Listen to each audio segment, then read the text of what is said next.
Cela se confirme, il ne se passe pas une journée sans que nous ayons dans l'actualité au moins une dinguerie qui nous montre que manifestement notre pays part un petit peu à volo. Et le terme ne me semble pas abusé outre mesure. On a un bonhomme qui est incarcéré, patient dans un hôpital psychiatrique et qui, lors d'une petite promenade, a pris la poudre d'escampette. Mais c'est pas tout. C'est pas tout. Calmez-vous, posez-vous, lâchez ce que vous êtes en train de faire et surtout ne buvez pas en écoutant ce que je vous raconte parce que vous risqueriez d'avaler de travers. Pour résumer simplement, on a un individu dangereux qui a été condamné à de la prison, 1 an, somme toute. C'est modique hein, comme durée, et qui est interdit du territoire français et qui s'est échappé là d'un centre psychiatrique. Là, on a tous les flics de France qui sont à ses trousses, puisque le gars, il est un petit peu particulier. On se fait une petite intro et puis on regarde tout ça.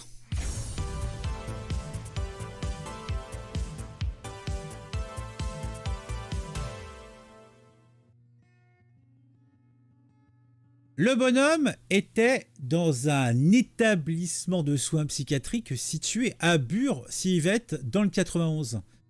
Et cette personne est un joyeux drille migrant soudanais qui se trouvait également au QTF, interdit de territoire français. Alors toujours, la première question que je me pose, c'est « Mais pourquoi qu'il est là ? Pourquoi qu'il est là, le monsieur, si il est interdit de territoire ?» Mais bon, je sais pas.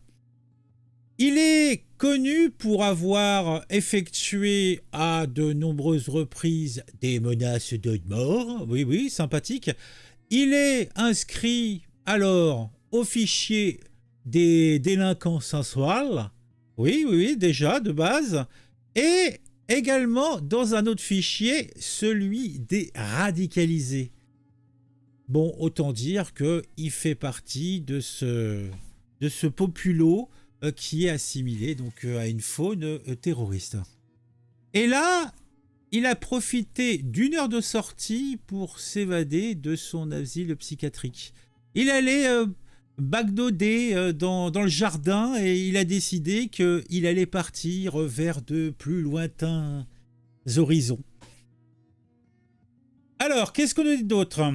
Un individu dangereux condamné à de la prison a profité d'une sortie pour s'évader de l'hôpital. Ça s'est passé mercredi 20 décembre. Et c'est le journal du dimanche qui nous en informe. Eux-mêmes avaient été informés de sources policières et judiciaires. Somme toute, je vous l'ai dit, l'homme est activement recherché et même le pôle du terrorisme est saisi. C'est pour vous dire que ils ont un petit peu les chocottes qui fassent une dinguerie. Hein, parce que là, vraiment, s'il y a une dinguerie qui est faite par ce gars, va vraiment falloir se poser des questions sur le système judiciaire français. Parce que déjà, de plus en plus de monde se pose des questions. D'ailleurs, se pose même plus de questions. Ne font que constater les incohérences du système. Mais là, ça serait peut-être la petite pierre de trop, quoi.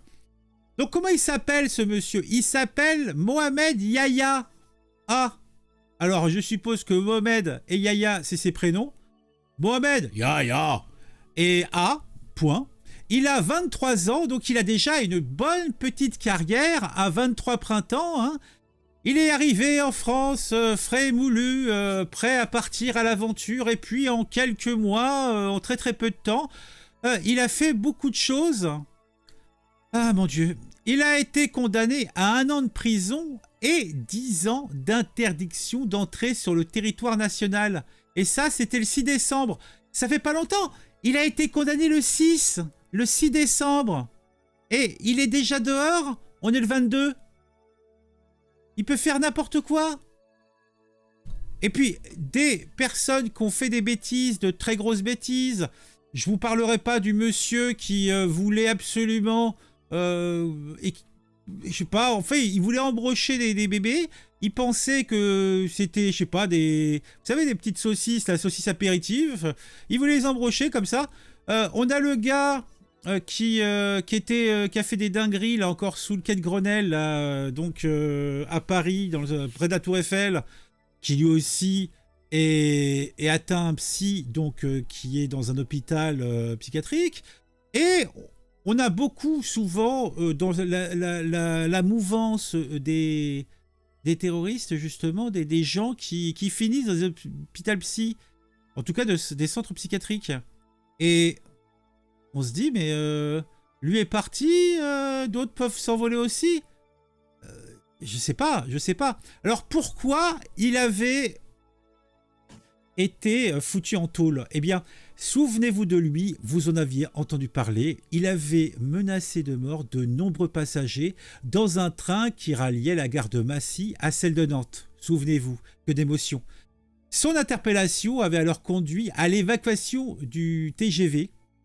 Donc, ça va sans dire, il avait été inscrit au fichier des personnes connues pour infraction sexuelle et également pour ce cas précis, pour infraction terroriste, radicalisé, etc., etc.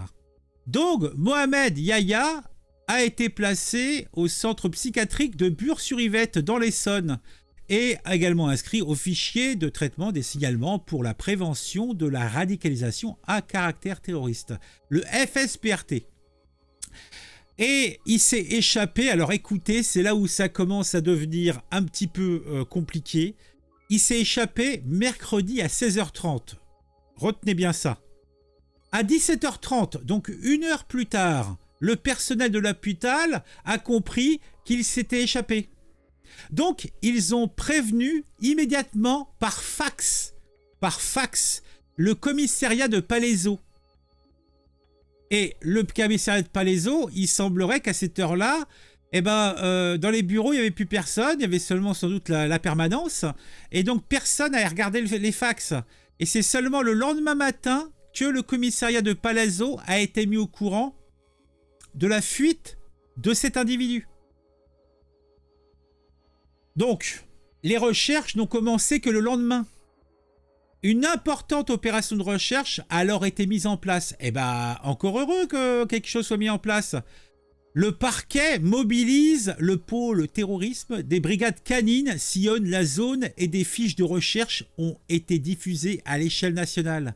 Oui, ils ont quand même amené des cabots autour de la clinique pour voir éventuellement si c'était pas caché dans un fourré, s'il est vraiment taré, voilà. Ou s'il est un petit peu plus malin, il peut être n'importe où. Alors, ils ont quand même une idée. Ils ont une idée, ils se sont dit, on sait où il est, on pense savoir où il est. Donc, on a fait des recherches.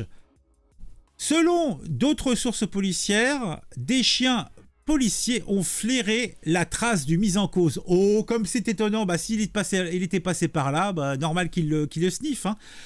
Il semblerait que l'individu ait longé la voie du RER afin de rejoindre la gare de Bure-sur-Yvette. Et on nous déclare, il est susceptible de se rendre dans la région nord, glisse un policier, où il est connu au fichier du traitement des antécédents judiciaires pour des faits commis à Arras et à Calais. L'exploitation de très nombreuses bandes de vidéosurveillance a débuté hier et se poursuit aujourd'hui. Toutes les réquisitions utiles ont été autorisées par le parquet. Désigné comme dangereux, l'individu est activement recherché. Une grande traque commence. Donc, vous êtes comme moi, vous êtes atterré, vous êtes consterné, vous êtes affligé, vous vous demandez mais c'est quoi ce bordel? On se fout vraiment de notre bobine. C'est à se dire mais qu'est-ce qui se passe quoi? Qu'est-ce qui se passe? Qu'est-ce qui se passe dans ce pays? Et comme je vous l'ai expliqué, comme ils ont tendance à nous mettre la majorité de ces gens qui sont radicalisés et qui ont fait des folies, dans des cliniques, des hôpitaux psy. Non, il faut qu'il soit. D'ailleurs, je pense que ça doit exister, mais il doit manquer de place. Hein, donc, les cas les considérés les moins dangereux sont foutus dans des cliniques où on n'a pas un véritable environnement carcéral pour empêcher toute tentative ou toute réussite de fuite sans aide extérieure. Le gars aurait été sauvé par une équipe de 12 personnes prêtes à rugir. Je comprendrais, non mais là, le gars, il est simplement sorti dans le jardin pour prendre l'air. Donc, qu'il prenne l'air, pourquoi pas? Mais faut que les murs fassent 4 mètres de haut et puis qu'on le surveille à minimum. Je comprends pas. Réellement, je suis atterré. Bon, je vous ai dit l'essentiel. Vous savez maintenant tout ce qu'il y a à savoir sur Mohamed Yahya, 23 ans, de nationalité soudanaise, qui ne devrait rien avoir à faire sur le territoire national. Alors c'est comme les histoires d'interdiction. Alors il a une interdiction de présence sur le territoire national de 10 ans. Non mais pourquoi seulement 10 ans? Je comprends pas. Vraiment, c'est la France des barjots. Hein. C'est écrit en toutes lettres, mais c'est de pire en pire. C'est de pire en pire. On se retrouve très vite pour une nouvelle vidéo sur un sujet qui m'aura intéressé aussi. N'hésitez pas à vous abonner à la chaîne, activer la petite cloche si vous le faites pour être mis au courant quand je sors de nouvelles vidéos. Sinon, merci si vous avez apprécié cette vidéo, si vous appréciez mon travail, de mettre un j'aime, de mettre un commentaire. Si vous ne savez pas quoi mettre comme commentaire, mettez un coucou, salut, c'était cool ou c'était pas bien. T'es pas beau, t'es très beau, ce que vous voulez, mais un petit commentaire, un petit j'aime. Pour le référencement, c'est au poil. On se retrouve très très vite pour une nouvelle vidéo sur un sujet qui m'aura intéressé et qui, je l'espère, vous intéressera aussi.